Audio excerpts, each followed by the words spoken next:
저는 다민족이 사는 그런 동네에서 어린이들이 언어와 인종과 피부 색깔과 국적에 관계없이 그것을 초월하여 사는 모습을 자주 보게 되었습니다.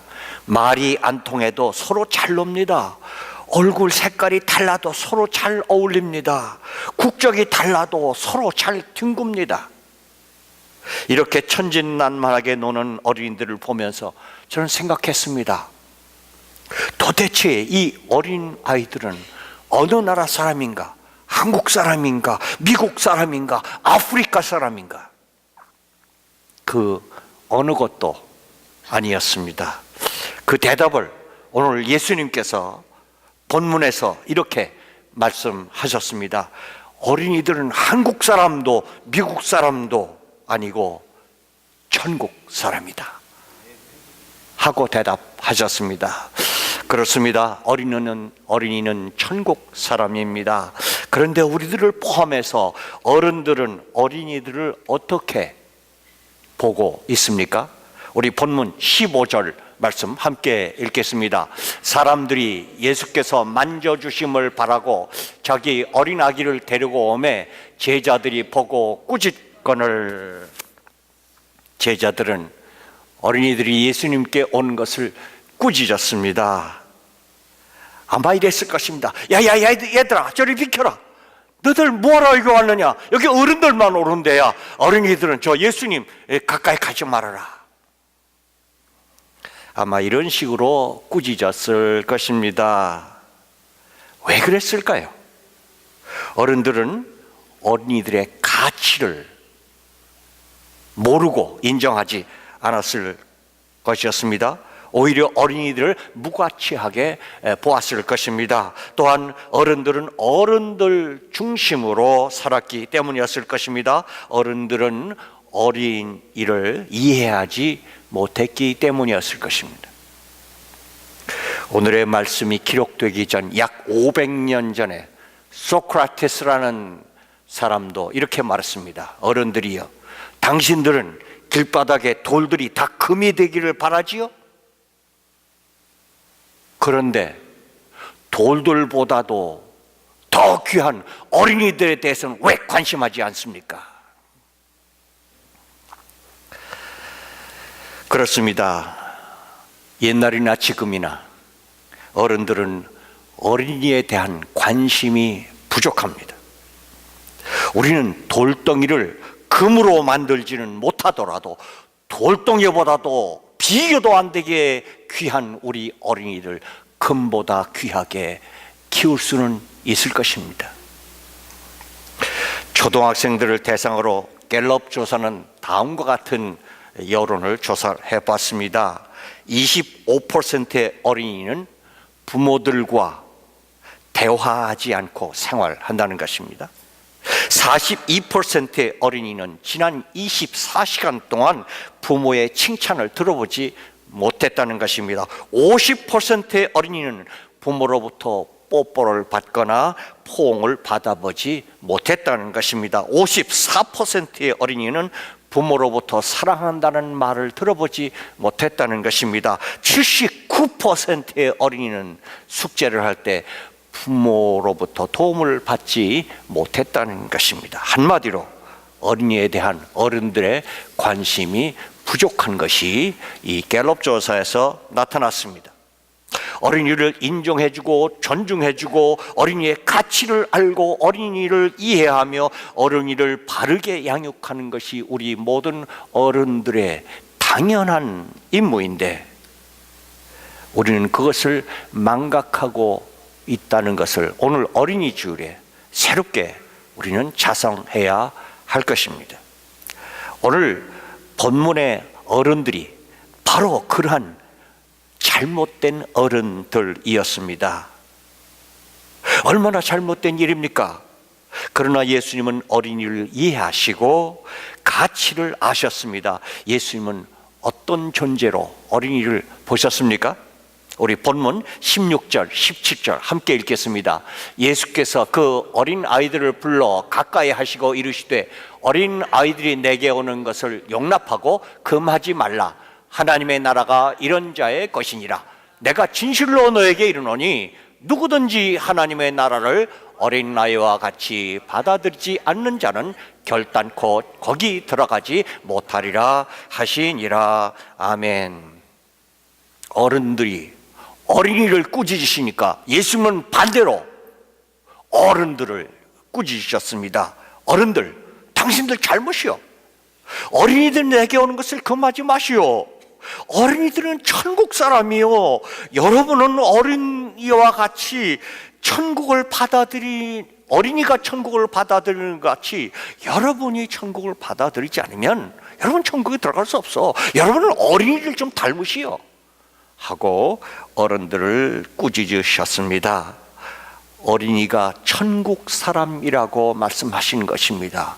도대체 어린이와 천국의 공통점이 무엇이길래 그렇게 말씀하셨습니까?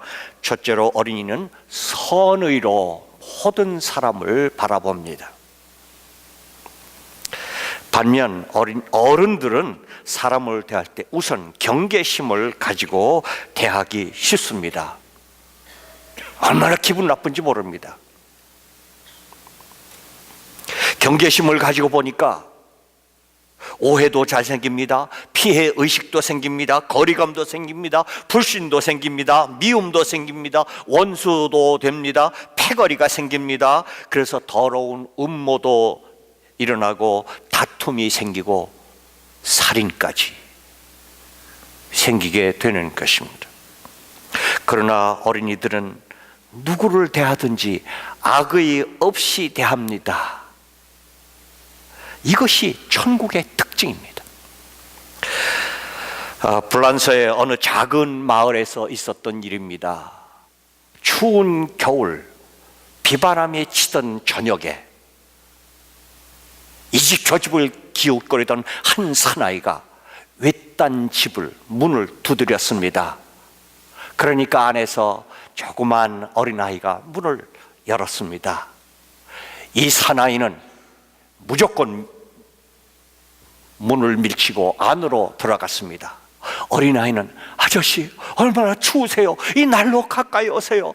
얼마나 추우세요? 수건을 갖다가 얼굴을 닦아드리며 아저씨 여기서 몸을 좀 데우시고 그리고 옷을 좀 말리세요. 제가 따뜻한 커피를 가져올게요. 부지런히 커피를 만들어서 그 아저씨에게 대답하면서 아저씨에게 다정하게 말을 거는 것입니다. 아저씨 얼마나 추우세요? 저희 집에는요 저 혼자밖에 없어요. 그리고 엄마 아빠는요 이웃 마을에 볼 일 있어 가셨어요. 이야기를 하는 것입니다. 이 사나이는 어린아이에게 물었습니다. 얘야, 너는 내가 무섭지도 않니? 아니요. 왜 무서워요? 우리 주일학교 선생님이 그러시는데요, 예수님이 아저씨 같이 오실지도 모른다고 그랬어요. 아저씨 혹시 예수님 아니세요? 사나이는 잠시 생각에 잠겼습니다. 기나긴 세월 동안 이 소녀처럼 자기를 따뜻하게 대해주고 자기를 믿어주는 사람을 한 번도 만나본 적이 없었습니다. 그는 지금 탈옥수로서 도망하던 중에 먹을 것과 돈을 강탈하기 위해서 이 집에 침범했던 것입니다. 소녀의 따뜻한 대접으로 이 사람은 마음을 고쳐먹고, 그렇지, 소녀가 물었던 것처럼 아저씨 예수님 아니세요? 물었던 것처럼 나도 예수님처럼 살아야지. 그리고 신생을 결심했다는 이야기입니다. 두 번째로 어린이는 살아야 할 이유가 됩니다. 어른들은 삶에 지쳐 죽고 싶을 때도 있을 것입니다. 그러나 어린 자녀들을 보면 그 자녀들을 위해서라도 어떻게 해서든지 살아야 되겠다고 하는 어른들에게 어린이는 삶의 이유가 되는 것입니다. 오래전 미국과 뉴질랜드 사이를 왕래하는 이 여객선 존슨호에서 있었던 일입니다. 이 여객선이 폭풍을 만나서 망망대해에서 100일 동안을 풍랑에 밀려 다니게 되었습니다.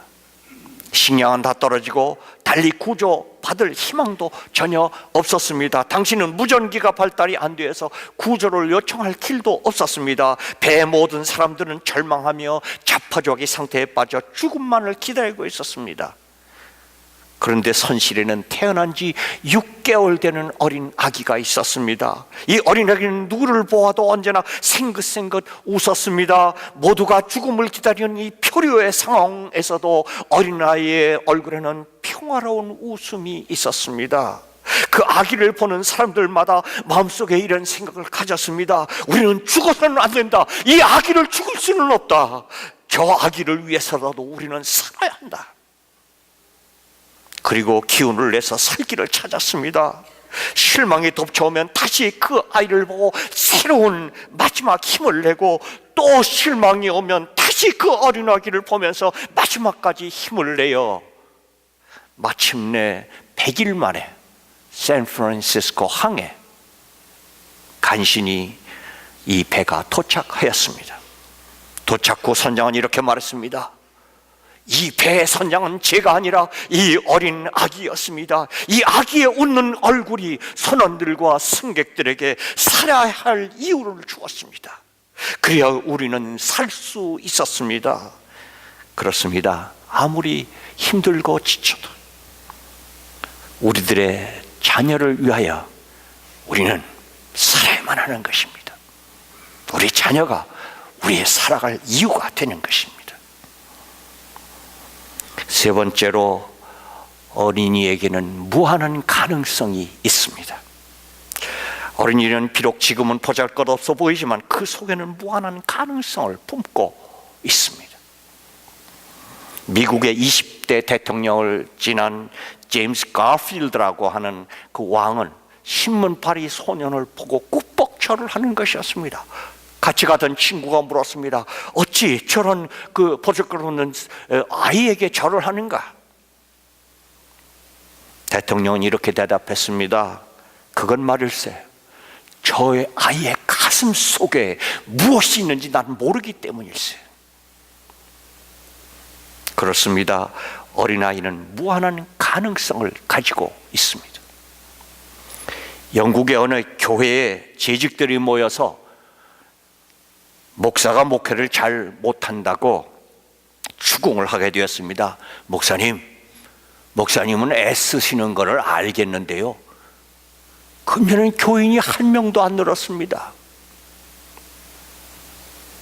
이때 목사님은 힘없는 목소리로 이렇게 대답했습니다. 잘 알고 있습니다. 올해는 정말 최악의 해였습니다. 그렇지만 교인 한 명이 오기는 왔습니다. 모펫이라는 어린 아이가 왔습니다. 어린 아이를 교인으로 카운트하기는 좀 그렇지만요. 그런데 그 어린 아기가 그 교회에서 장성해서 아프리카에 가서 놀라운 선교의 이적을 이루었습니다.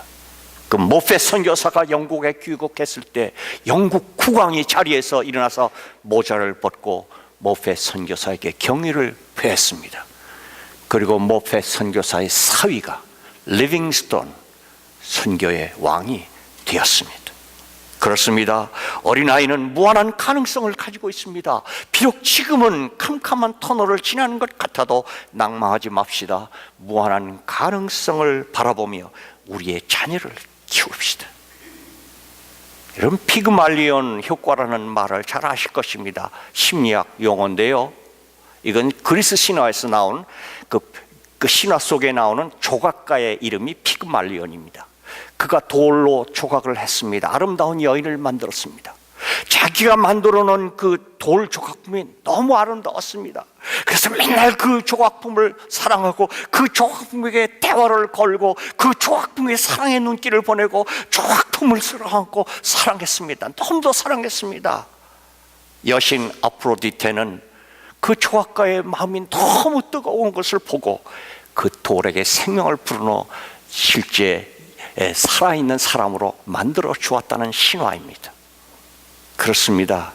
우리가 어린아이를 향하여 기대를 가지고 그 어린이를 사랑하고 그 어린이를 향한 기도를 품고 그 어린이를 품고 키울 때 우리의 기대가 곧 그 어린아이를 그렇게 만들어가게 할 것이라는 것입니다.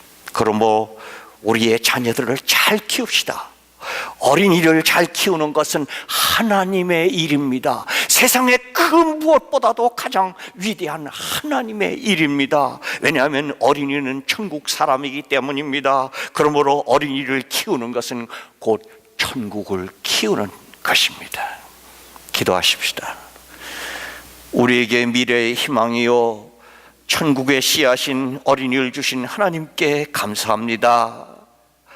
우리 교회와 가정이 어린이와 청소년과 EM과 청년을 잘 길러내어 오는 세대의 교회를 지고 가며 세상을 이끌어가는 하나님의 사람들을 배출해내는 교회와 가정들이 되게 하옵소서. 우리 교회가 어린이와 씩씩한 젊은이들로 넘쳐나는 교회가 되게 하옵소서. 예수님의 이름으로 기도합니다. 아멘. 다 함께 결심 찬송.